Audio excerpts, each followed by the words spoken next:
Cantábamos hace unos momentos este himno de más de Jesús, deseo saber. Y realmente quiero saber de Jesús o sí, claro que sí, amén, así es, ¿verdad? Cuando el Señor estaba siendo juzgado y los judíos pedían la crucifixión y Pilato preguntó, ¿qué voy a hacer de Jesús el Cristo? Bueno, no voy a hablar, no vamos a hablar, o no es el tema acerca de qué voy a hacer de Jesús, ¿verdad? Pero necesitamos saber qué es Cristo como Cordero de Dios para nosotros. Nuestro tema es Cristo, el Cordero de Dios. Los sinópticos y el relato de Juan el apóstol, ¿verdad?, nos hablan acerca de el ministerio de Juan el Bautista. Y encontramos allí cómo Juan estaba bautizando, estaba predicando, arrepentidos porque el reino de los cielos se ha acercado. Y llamó la atención de las autoridades judías, en este caso del Sanedrín, y mandaron una delegación a preguntarle a Juan, el que bautizaba, ¿quién era?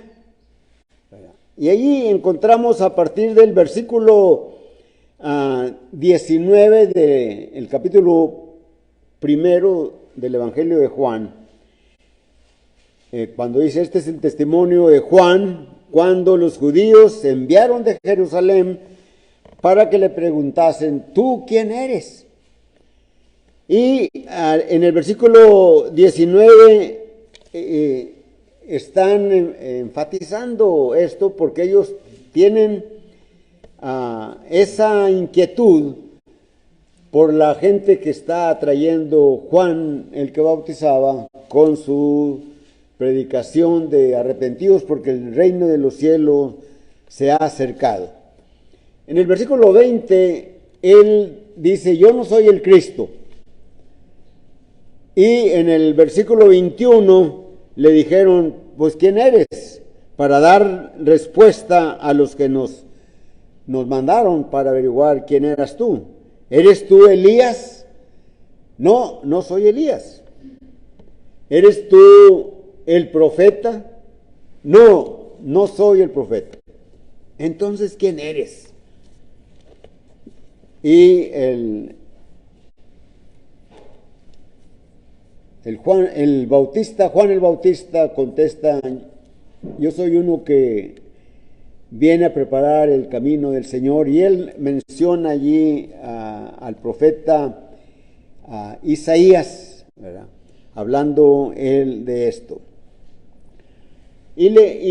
Bueno, para recordar, la gente esperaba al Mesías. El pueblo judío tenía como unos 700 años quizás esperando, o se anunciaba al Mesías. Y Juan dijo, yo no soy el Mesías. Afirmó y negó, yo no soy el Mesías. Y le preguntan, ¿eres tú Elías? Y él dice, pues no soy Elías. Y allí encontramos en Mateo capítulo 17, después de la transfiguración del Señor, cuando bajó Jesús del monte con Pedro, con Santiago y con Juan, y le preguntan acerca de Elías, y Jesús dice, bueno, la verdad, Elías ya vino, pero hicieron con él lo que quisieron. Y esto van a hacer también con el Hijo del Hombre. Es decir, Juan el Bautista había sido decapitado probablemente unos 2 años atrás, y el Señor les está diciendo allí a estos 3 apóstoles, ¿verdad?, que él va a recibir o va o va a tener también una actitud de parte de las autoridades judías o del pueblo de Israel con él. Así que no es Juan el Bautista, no es el Mesías, no es el Cristo, tampoco es Elías, ¿verdad? Y dice, ¿eres tú el profeta? ¿Y a qué profeta se refieren ellos, ¿verdad? Bueno, el pueblo de Israel, cuando salió de la esclavitud de Egipto, ya están a la puerta de la entrada a la tierra prometida, están de este lado del Jordán, y es el último mes de la vida de Moisés. Y en el segundo discurso, Moisés les dice en el capítulo 18 y versículos 15 en adelante, dice, profeta como yo tomará Jehová Dios de entre vuestros hermanos. A él oíd. A él oíd. Y ya cuando está establecida la iglesia, en el libro de los Hechos, capítulo 3, me parece que el versículo 19, menciona también allí el escritor, ¿verdad?, que es Lucas, ¿verdad?, dice,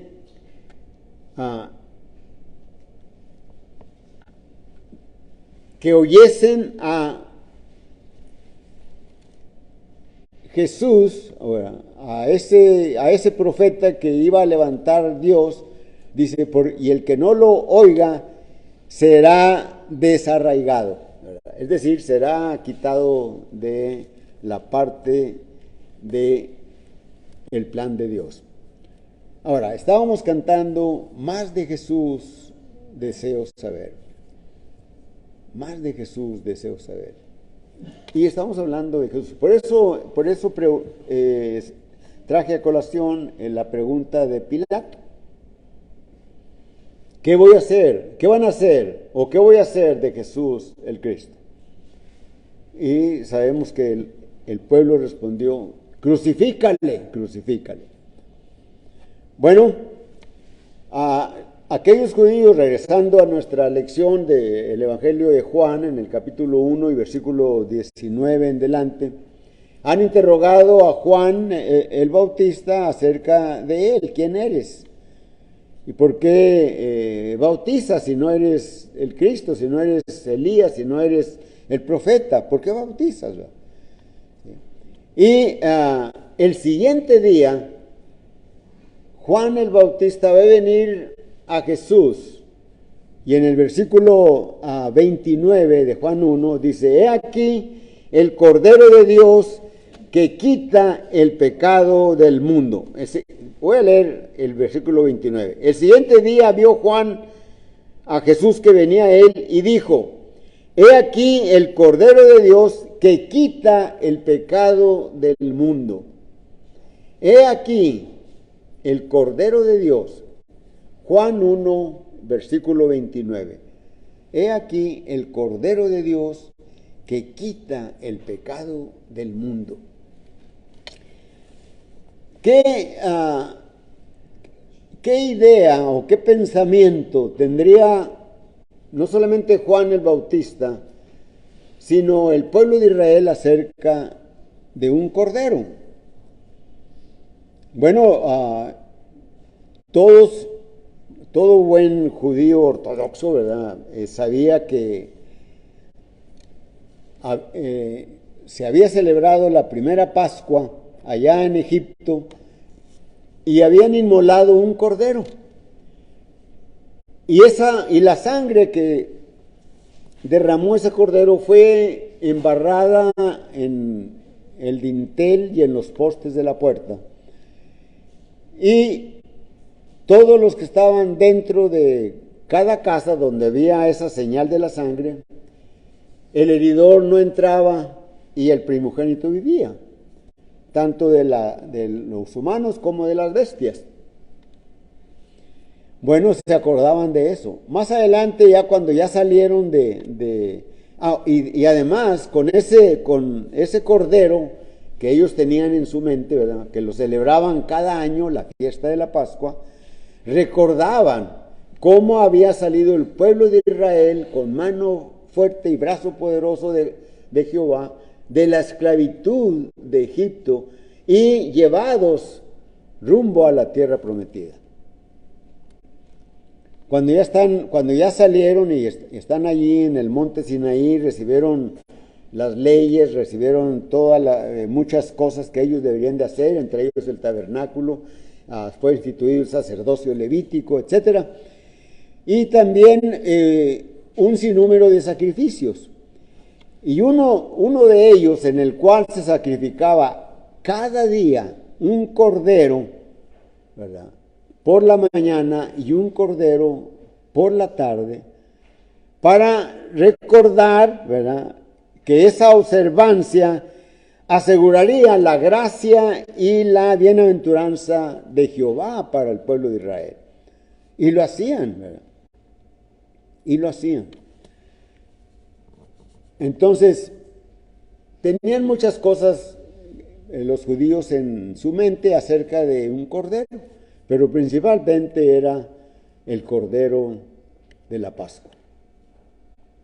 Y Juan el Bautista dice, he aquí, ¿verdad?, es de una manera imperativa, ¿verdad?, es decir, contemplen, aquí está el Cordero de Dios que quita el pecado del mundo. El día anterior le habían preguntado, ¿quién eres tú? ¿Eres el Mesías? ¿Eres el Cristo? ¿Eres Juan eres el profeta? ¿Eres Elías? Dice, yo no soy el Cristo, ¿verdad? Y el siguiente día les manda de una manera imperiosa, ¿verdad? He aquí el Cordero de Dios que quita el pecado del mundo. Esto es muy importante. Esto es muy importante. Si recordamos el cordero que fue, el primer cordero que fue, o los primeros corderos que fueron sacrificados allá para establecer la fiesta de la Pascua, ellos fueron libertados, ellos fueron liberados de la esclavitud del faraón y salieron de Egipto libres a una tierra que Dios les había prometido que les daría. Ninguno de ellos había ido, ninguno de ellos conocía Palestina, pero Dios le había prometido a sus padres, le había dicho a Abraham, le había ratificado a Isaac y le había confirmado a Jacob esa promesa: a tu descendencia daré esta tierra. Y ellos iban hacia allá. Es como dice el libro de los Hebreos, es una sombra de los bienes venideros. Cuando leemos allá en Hebreos capítulo 10 y versículo 1, dice, la ley, ¿verdad? Dice en el versículo 1, sí, porque la ley, teniendo la sombra de los bienes venideros, no la imagen misma de las cosas, nunca puede, por los mismos sacrificios que se ofrecen continuamente cada año, hacer perfectos a los que se acercan. Entonces, la salida de la esclavitud de Faraón, la salida del pueblo o del país de Egipto y el peregrinar hacia la tierra prometida, era una sombra de lo que está diciendo Juan el Bautista. He aquí el Cordero de Dios que quita el pecado del mundo. Es decir, ese Cordero de Dios nos quita la esclavitud del príncipe de las tinieblas, del mundo. Ya no estamos sujetos al mundo. Y vamos caminando hacia el cielo, hacia la tierra prometida espiritualmente, la que Cristo fue a preparar. Juan capítulo 14, versículos 1, 2 y 3. Voy pues a preparar lugar para vosotros. Y si me fuere y os tornare, os tomaré a mí mismo y los llevaré para que donde yo estoy, vosotros también estéis. Juan 14, versículos 2 y 3. ¿Verdad? Entonces, nuestros pecados son perdonados. Nuestros pecados son perdonados. ¿Verdad? Lo que está en el Antiguo Testamento es una sombra de los bienes venideros. Es una enseñanza para nosotros, como dice Romanos capítulo 15, versículo 4. ¿Verdad? Las cosas que se escribieron antes para nuestra enseñanza se escribieron, ¿verdad? Para que en la consolación, ¿verdad? y en la esperanza, en la consolación y en la paciencia de las Escrituras tengamos la esperanza. Tengamos la esperanza. ¿Verdad? Entonces, todas las cosas que se hacían allá en el Antiguo Testamento eran sombra de los bienes venideros. ¿Verdad? Por eso cuando habla de los sacrificios, ¿verdad? Ahí en Hebreos capítulo 10, ¿verdad? Y casi todo el capítulo 10, ¿verdad? Nos está hablando de esto, ¿verdad? Por ejemplo, desde el versículo 9, diciendo, luego, he aquí que vengo, oh Dios, para hacer tu voluntad. Quítalo primero para establecer esto último. Está hablando de lo que el Señor Jesucristo vino a realizar y que establece en su última noche cuando participa de la cena del Señor, de la Pascua, ¿verdad? Y ahí establece ese nuevo pacto con el pueblo. Diciendo luego, he aquí que vengo, Dios, para hacer tu voluntad. Quítalo primero para establecer esto último. Dice, en esa voluntad somos santificados mediante la ofrenda del cuerpo de Jesucristo, hecha una vez para siempre. Y luego menciona, y ciertamente todo sacerdote está día tras día ministrando y ofreciendo los mismos sacrificios que nunca pueden quitar los pecados. Pero Cristo, habiendo ofrecido una sola vez un solo sacrificio por los pecados, se ha sentado a la diestra de Dios. Porque con una sola ofrenda hizo perfectos a los santificados. Allá en el versículo 19, ¿verdad? Que es todo de lo mismo, ¿verdad? Menciona el escritor a los hebreos, así que, hermanos, teniendo libertad para entrar en el lugar santísimo por la sangre de Jesucristo, por el camino nuevo y vivo que Él nos abrió a través del velo, esto es de su carne, acerquémonos,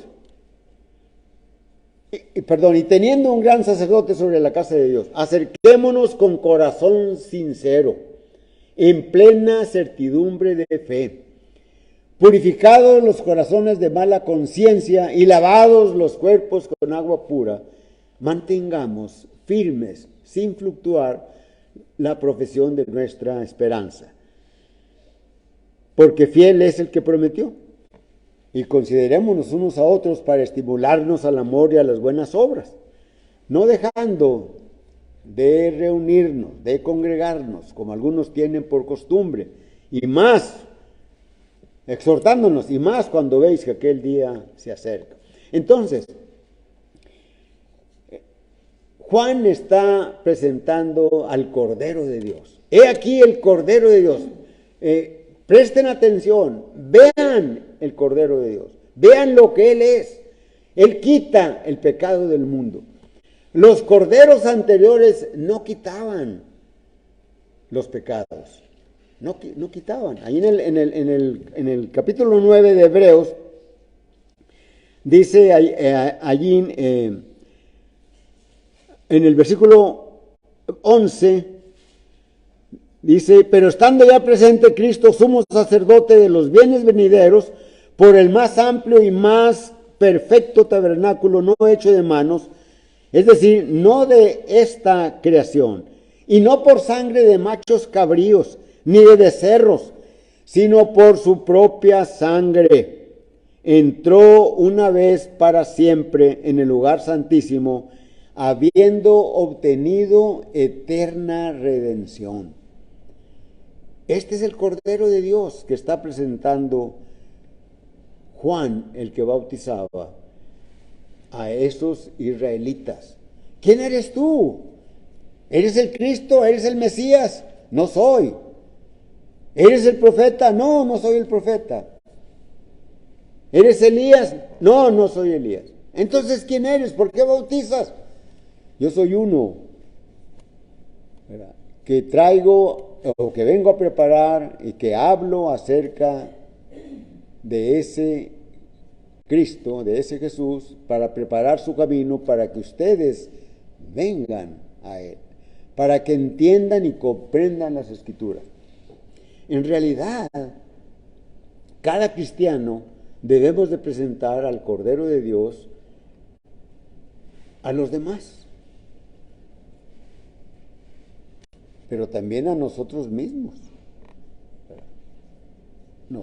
A nosotros mismos. Recordemos lo que el apóstol Pablo les dijo a los ancianos cuando los mandó llamar allá de Éfeso, y les dijo: velad por vosotros y por el rebaño en que el Espíritu Santo os ha puesto por obispos, para apacentar la iglesia del Señor, la cual Él ganó con su sangre.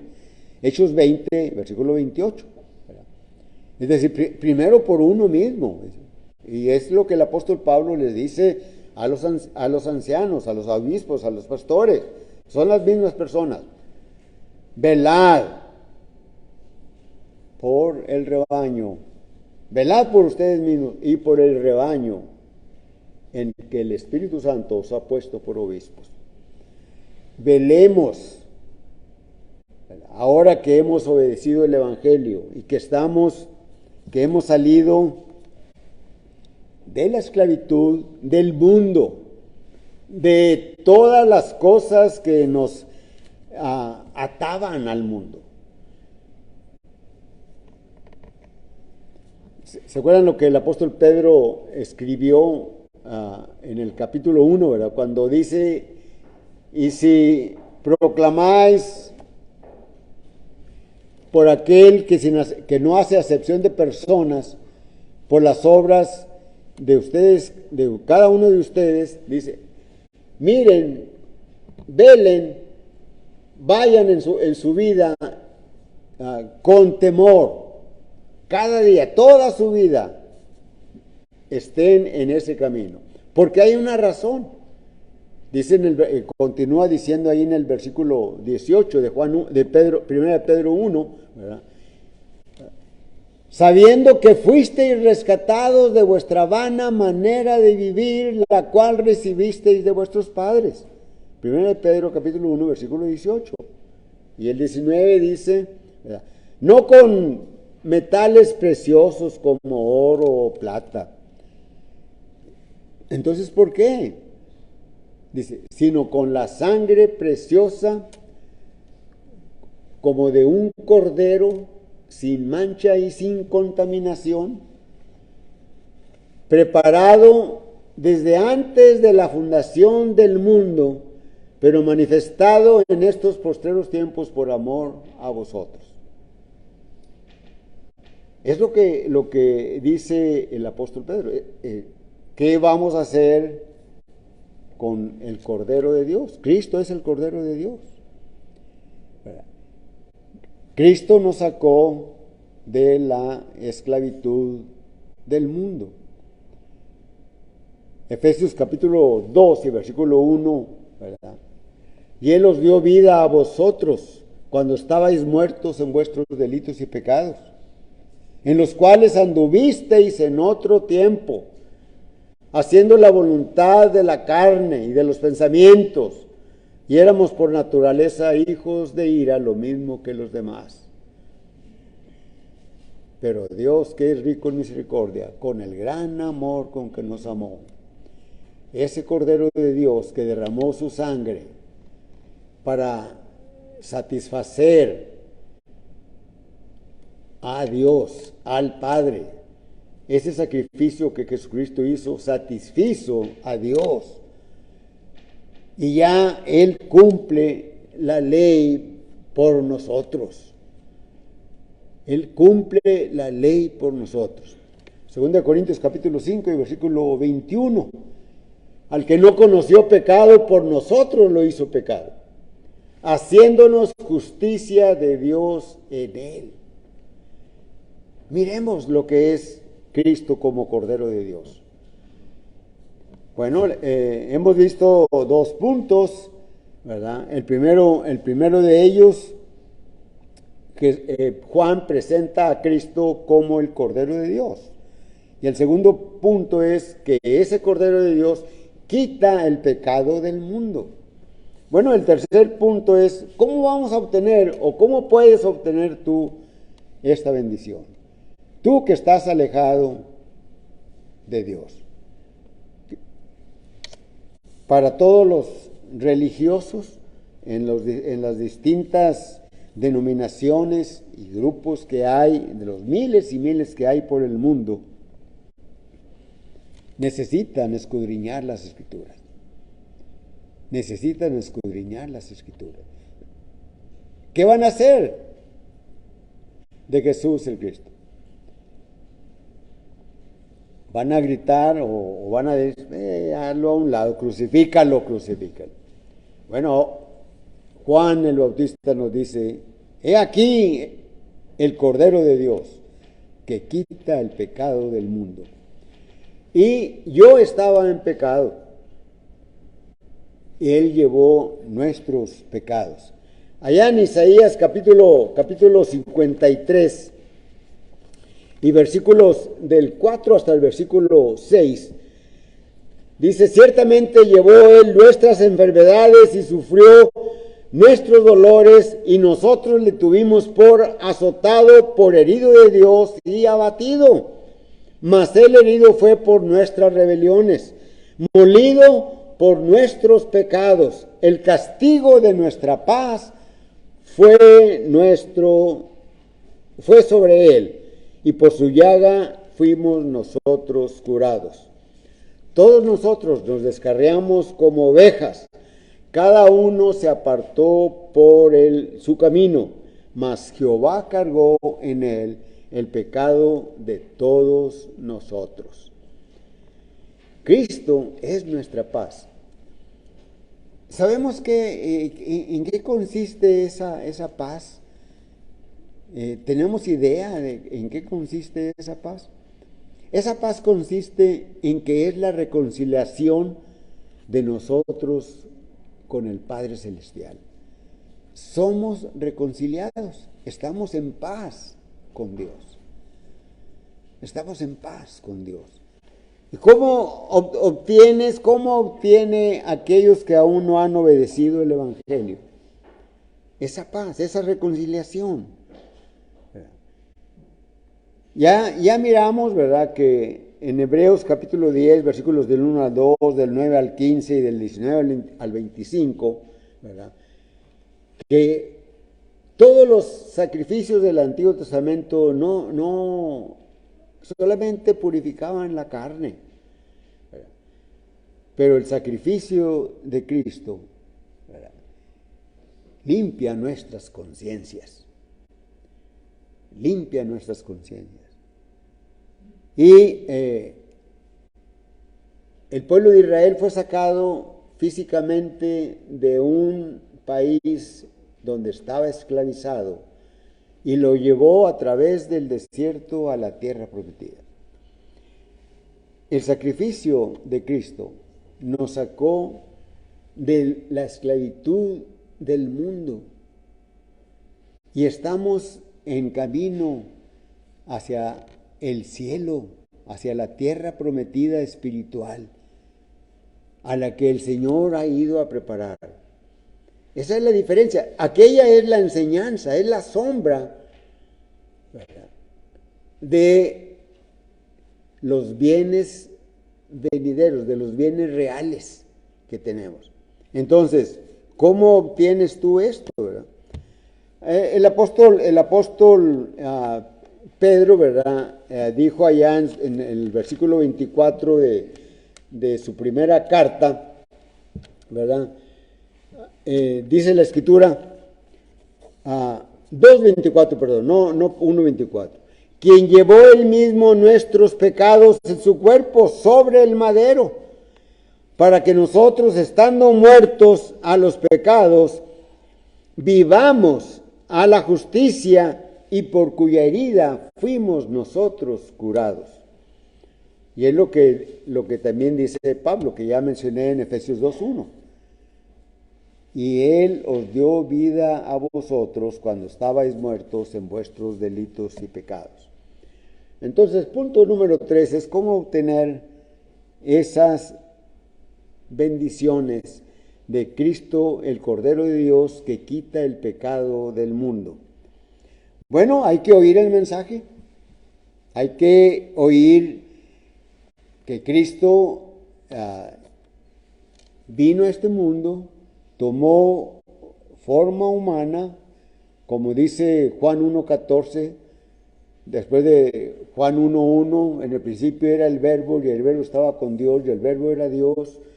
Versículo 14, y aquel Verbo se hizo carne y habitó entre nosotros, y vimos su gloria como del unigénito del Padre, lleno de gracia y de verdad. Y Pablo, escribiendo a los Corintios, diciéndoles acerca del mensaje, porque vosotros, dice, recibisteis el mensaje, el evangelio que os he predicado, en el cual también perseveráis. Además os declaro, hermanos, el evangelio que os he predicado, el cual también recibisteis, en el cual también perseveráis. Si no, por el cual asimismo, si retenéis la palabra que os he predicado, sois salvos. Si no, creísteis en vano. Porque primeramente os he enseñado que Cristo Jesús murió conforme a las Escrituras, y que fue sepultado y que resucitó al tercer día conforme a las Escrituras. Este es el mensaje que hay que predicar. Este es el mensaje que hay que enseñar. Hay que decir, el Señor se hizo carne y vino y trajo muchas enseñanzas, hizo muchas señales, hizo varios milagros y muchas enseñanzas tremendas de cómo debemos de vivir en el reino que Él iba a establecer, en la iglesia que Él iba a edificar aquí en este mundo, y que edificó aquel Pentecostés después de aquella Pascua en la que murió Él, crucificado. En el día de Pentecostés, Cristo estableció su iglesia. ¿Cuál iglesia? Su iglesia, no hay otra. Y es la que está aquí revelada en las Escrituras, en la que debemos de llevar la doctrina, en la que se enseña. Debemos de adorarle así como viene la adoración descrita en el Evangelio, en el libro de los Hechos, ¿verdad? Como dice Hechos 2:42, y perseveraban en la doctrina de los apóstoles, en la comunión unos con otros, en las oraciones, en el pan, etc. Entonces, esto es la iglesia que Él estableció. Hay que entonces repetir este mensaje, enseñarlo con las Escrituras, y dice Romanos 10:17, porque la fe viene por el oír de la palabra de Dios. La palabra de Dios pura, sin tergiversarla, así como está escrita. Hay que creer el mensaje, hay que creer que Cristo murió, que Cristo fue sepultado y que Cristo resucitó para que nosotros tengamos vida, porque Él es el Cordero de Dios que quita el pecado del mundo. Hay que confesar que Jesucristo es el Hijo de Dios. cuando se le predicó el evangelio al tesorero de la reina de Candace, y él demandó: ahí hay agua, ¿qué impide que yo sea bautizado? Y Felipe le dijo: si crees de todo corazón, bien puedes. Y respondió: creo que Jesucristo es el Hijo de Dios. Entonces hay que creer, hay que confesar que Jesucristo es el Hijo de Dios. Hay que aceptar la divinidad de Él. Ese es el propósito del Evangelio de Juan, que todos los lectores del Evangelio de Juan entiendan que Cristo Jesús es divino, que es el Hijo de Dios, que es Dios mismo. Hay que entender eso. Hay que arrepentirse de los pecados. Hechos 2:38, después de que en el versículo 37 le preguntan a Pedro y a los apóstoles: varones hermanos, ¿qué haremos? Y Pedro les dice: arrepentíos. Y eso fue lo que mandó el Señor Jesucristo en Lucas 24:47. Y que se predicase el arrepentimiento. Que se predicase el arrepentimiento. Debes de arrepentirte si no te has arrepentido. Después de haber confesado a Cristo. Después de haber creído, después de haber aceptado el Evangelio, viene el bautismo. Dice Hechos 2:38, y bautícese cada uno de vosotros en el nombre de Jesús. Hechos 2:38. Y recibiréis el perdón de pecados. Ese es el propósito del bautismo. Y el don del Espíritu Santo. Con el bautismo, ¿verdad?, que tiene varios propósitos, ¿verdad? Pues el primero de ellos es el perdón de pecados. Y recibiréis el perdón de pecados y el don del Espíritu Santo. Hechos 2:38. Hechos 22 y versículo 16. Ahora pues, ¿por qué te detienes? Levántate, le dice Ananías a Saulo, y bautízate y lava tus pecados invocando su nombre.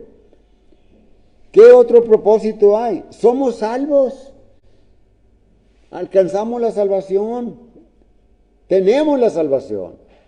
Marcos 16. Y el que fuera bautizado será salvo. El que fuera bautizado será salvo. ¿Qué otro propósito es? Para ser añadidos a la iglesia que Cristo edificó. A la iglesia que Cristo edificó. No denominaciones, no iglesias pentecosteses, no iglesias que guardan el sábado y otras herejías que hay. No, sino la iglesia que Cristo edificó. Dice en Hechos 2:47, y el Señor añadía cada día, ¿a qué? A la iglesia, a todos los que habían de ser salvos. Porque Jesús había dicho, Mateo 16, versículo 18, edificaré mi iglesia. Solamente estando en la iglesia, ¿verdad?, somos salvos. Ahí están las bendiciones. En la iglesia, es decir, dentro de la iglesia. Efesios capítulo 1, versículo 3. Bendito sea el Dios y Padre de nuestro Señor Jesucristo, que nos bendijo con toda bendición espiritual en los lugares celestiales en Cristo. Gálatas 3:27, ¿o no sabéis que todos los que habéis sido bautizados en Cristo Jesús, de Cristo estáis revestidos? Romanos capítulo 6, versículo 3, porque somos sepultados juntamente con Él para muerte por el bautismo, a fin de que como Cristo resucitó de los muertos, así también nosotros andemos en vida nueva. Cristo, el Cordero de Dios, Él quita los pecados del mundo. Es la realidad de aquellos corderos que se sacrificaban en el Antiguo Testamento continuamente, día tras día, día tras día. Pero sobre todo de aquel primer cordero que fue sacrificado en cada hogar israelita, allí en Egipto, para que la sangre de ese cordero, embadurnada en los postes y en el dintel de la puerta, les protegiese del heridor para que no muriesen los primogénitos que estaban dentro. Pero la sangre de Jesucristo, ¿verdad?, nos sacó de la muerte a la vida cuando aceptamos su mensaje, su evangelio, nos arrepentimos, confesamos que Jesucristo es el Hijo de Dios, nos bautizamos y permanecemos en el evangelio. Así que esta es la invitación. Esta es la invitación. Cristo es el Cordero de Dios que puede quitar, que quita tus pecados si lo aceptas. Es una opción que tú tienes. Pero recuerda, si no lo aceptas, ¿verdad?, estás fuera de Cristo, estás fuera de las bendiciones, estás fuera de la salvación, estás fuera del camino que lleva al cielo. Así que medita, Cristo es el Cordero de Dios que murió por ti y que pagó tu deuda, nuestra deuda, mi deuda, la deuda de la humanidad, para estar en el propósito o en la voluntad de Dios cuando creó al hombre. Dios creó al hombre para que estuviese al lado de él. Pero por su rebeldía, por su rebelión, por su pecado, por su desobediencia, fue apartado. Por eso vino Cristo, para que nosotros podamos regresar a ese hogar que ha preparado para nosotros. Vamos a cantar, la invitación es la predicación, la exposición de la palabra, y vamos a cantar un himno.